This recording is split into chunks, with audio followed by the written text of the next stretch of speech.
I want to talk about um, the war on black men, and I'm going to tie that in my goal to be balanced because I read something that really disturbed me. There's an article on blackgirllonghair.com. Activists hang highway banner blasting black men for not fighting for women in Black Lives Matter. This was posted August 10th of 2016.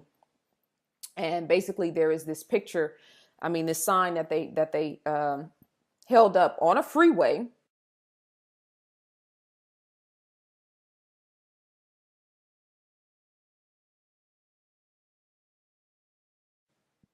I guess it was an overpass. So, people are passing by underneath the freeway, and these sisters are standing out holding the sign, which is absolutely absurd to me because you are not talking to black men. You're talking to everybody who passes on the freeway.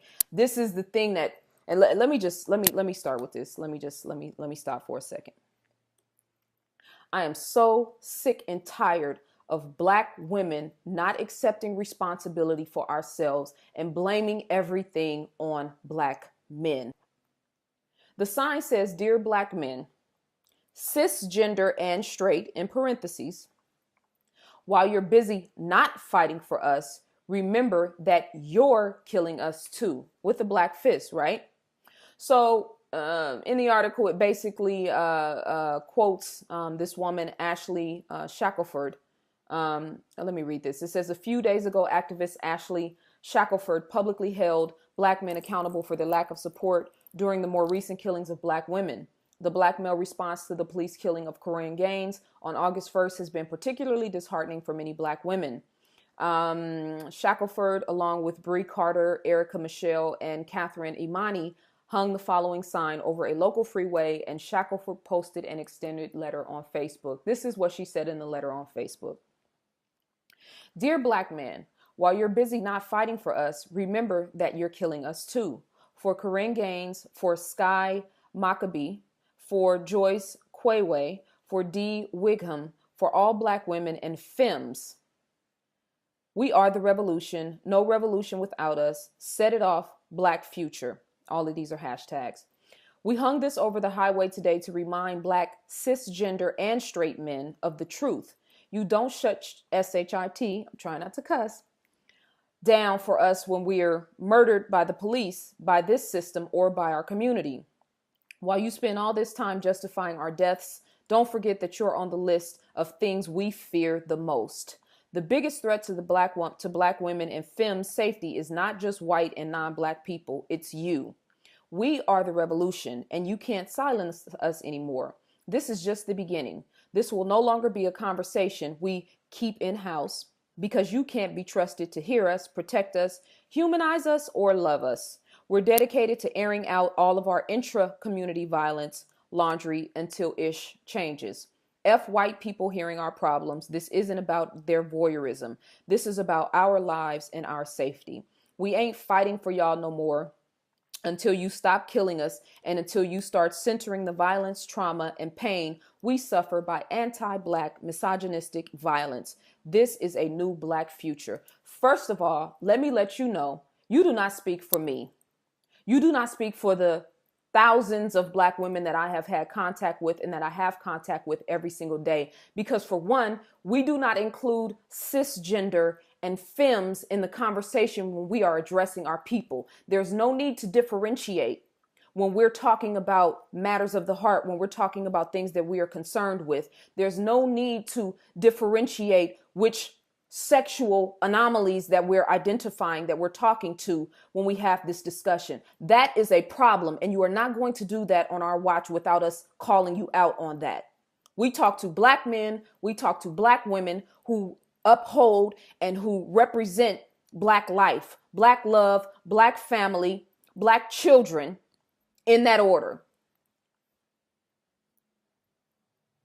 This is what really upsets me, because we could talk about black men leaving the household. We could talk about black men who are, physically abusing our women. We could talk about black men who are not in the household taking care of the children. We could talk about all the problems that we have as it pertains to our men. But the biggest thing that really upsets me is that Women are giving birth to these dudes. Most of these dudes that I know, and I'm saying dudes specifically because I don't want to say brother and I don't want to say men. I'm saying dudes. A lot of these dudes have mommy issues. They came out of the womb from women who didn't love themselves, who probably had a relationship with a man that she didn't love or he didn't love her, whether he was abusive, like all of his issues. Yes, we could write a full-fledged, synopsis on what men aren't, but I'm sick and tired of Black women avoiding our problems and our responsibilities and what we're not doing and what we've done that has aided in the damage and the dysfunction in our community. These men have mothers. They came from Black wombs. How did they go from loving their mother, if they ever loved their mother, to destroying our sisters? And why aren't women being held accountable for what we're giving birth to? A lot of these dudes have mommy issues. That's where the first problem set in. He didn't respect his mother. His mother didn't give him love. His mother didn't breastfeed him.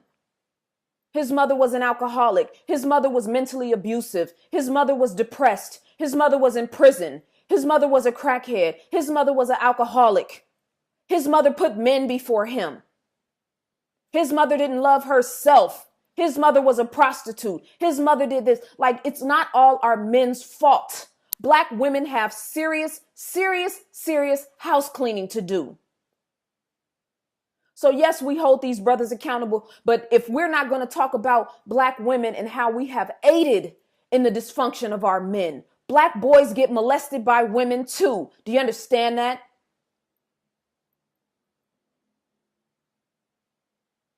There is a very sick dichotomy happening right now where you have all these Black females, these femmes, and these anti-Black men and these, Black feminist columns, and everything's always pointing the finger at Black men. Meanwhile, Gabby Douglas, one of the greatest athletes in the world, is getting dragged and drugged all over social media by Black women, talking about her hair.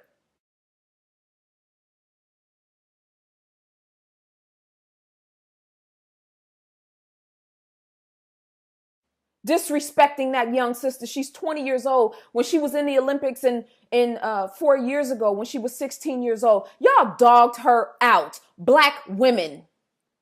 And I was looking on Twitter and reading some of the things that these sisters were saying about this young sister, and 75% of y'all got weaves and a face full of makeup.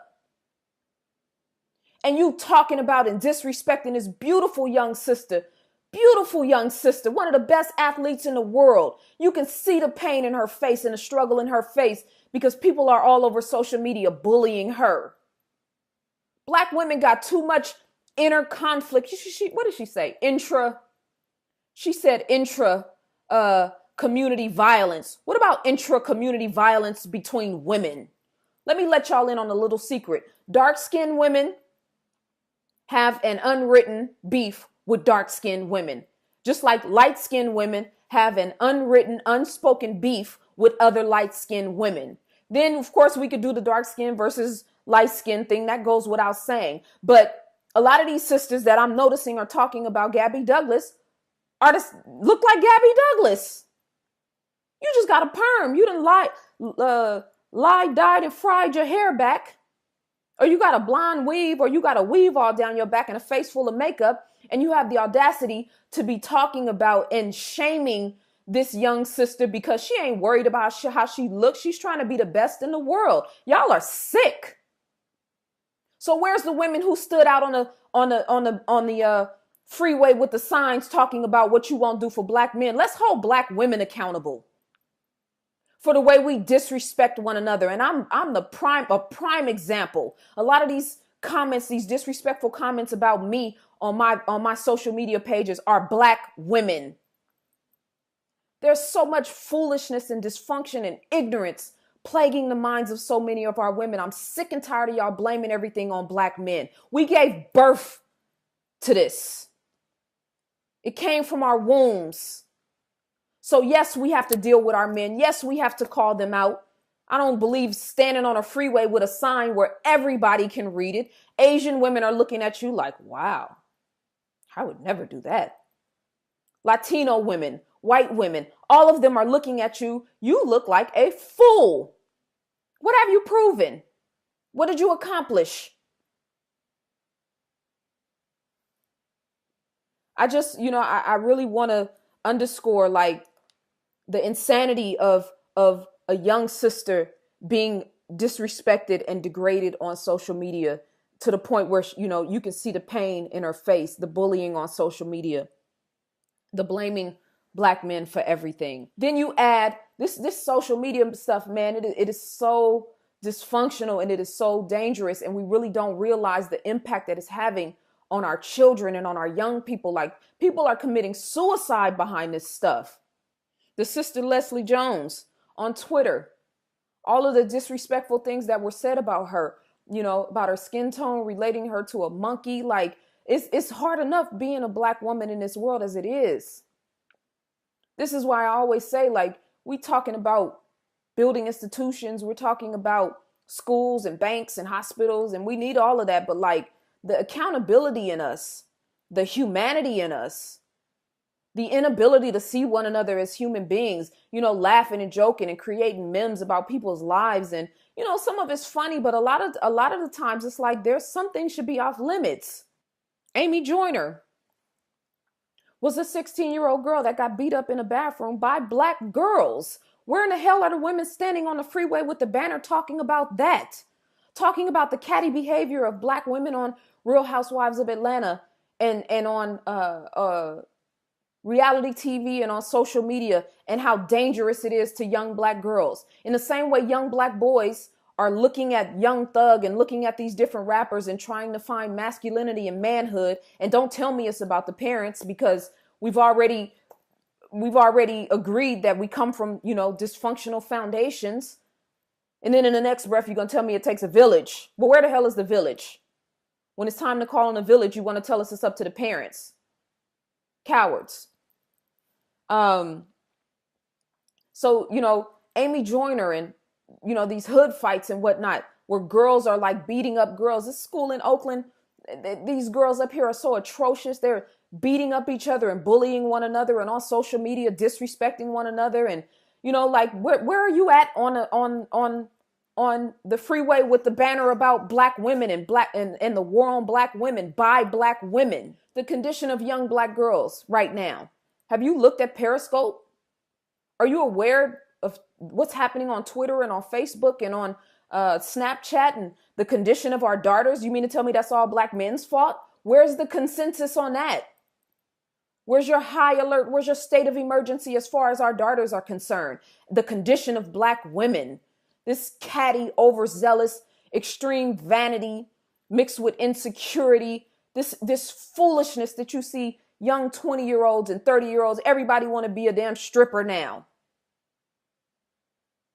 Black women think that all we have is our sexuality. All you have is your breast to your behind ratio. And, some of that has to do with our men, but a lot of that is us competing with one another, not having a solid foundation, a core foundation of self-love, of emotional intelligence, proper guidance by other women. I can't tell you how many women that I come across as I travel and talk to different sisters who've never had a healthy relationship with another woman. We gonna blame that on men too?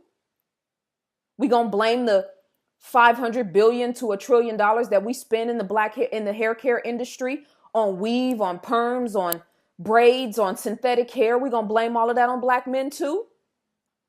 While we don't acknowledge the fact that our schools are dying, that our bookstores are dying, that we haven't created sustainable businesses in fields that we actually need. I'm not talking about beauty supplies and t-shirts and incense and oils and those things are great. There's nothing wrong with that. But I'm talking about sustainable businesses that can uphold our people. Are we waiting for our men to do that? So the point that I really want to underscore is that we as black women have to start being more vocal about what's happening with our men, the feminization of black men, the masculinization of black women. If you don't know about the study that Tyrone Hayes has done on toads, atrazine and Syngenta as a black woman, then you're not on your square. Period. Like, there's a scientific war that's taking place right now. Then maybe we can look at our sons and our men that we come in contact that are in this homosexual war. And I'll call it that because we have to be concerned with our ability to give birth. We have to be concerned with sexually transmitted diseases. We have to be concerned with men being raped in prison. We have to be concerned with pedophilia. They say there's 4 million pedophiles in the United States at any given time. And those pedophiles are creating more pedophiles. Can we stand on a damn freeway with a banner and talk about that? Can we talk about the black women who knew of or know of their children being molested by men in their family and told the children to keep it a secret? Was that black men's fault too?